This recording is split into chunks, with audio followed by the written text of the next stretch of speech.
अस्सलाम वालेकुम जी दोस्तों। तो ये आज आपके लिए मैं बहुत ही ज़बरदस्त वीडियो लेके आया हूँ। और जो चीज़ आप देख रहे हैं, ये जो पट्ठा देख रहे हैं, ये भी बहुत ज़बरदस्त है, नायाबी नस्ल में से है। इसके कलर वगैरह देखिए, पट्ठा है तरका, काले तरका पट्ठा। इसकी एज भी तकरीबन 2.5 से 3 महीने है, इससे ज़्यादा नहीं है।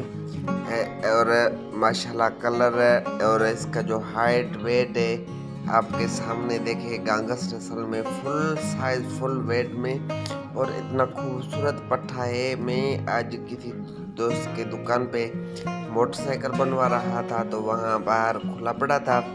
तो मैंने मिस्त्री से पूछा है कि सेल वगैरह तो नहीं करना, तो उसने कहा नहीं भाई, शौक का है, मैंने सिर्फ वीडियो बनाई है कि आप दोस्तों को के साथ शेयर करें कि देखें, नस्ल देखें और चीज़ देखें जिसकी भी है। अल्लाह पाक उस भाई को नसीब करे और अच्छा शौक नसीब हो। आमीन सुम्मा आमीन। वीडियो अगर अच्छी लगे तो हमारे चैनल को लाइक और सब्सक्राइब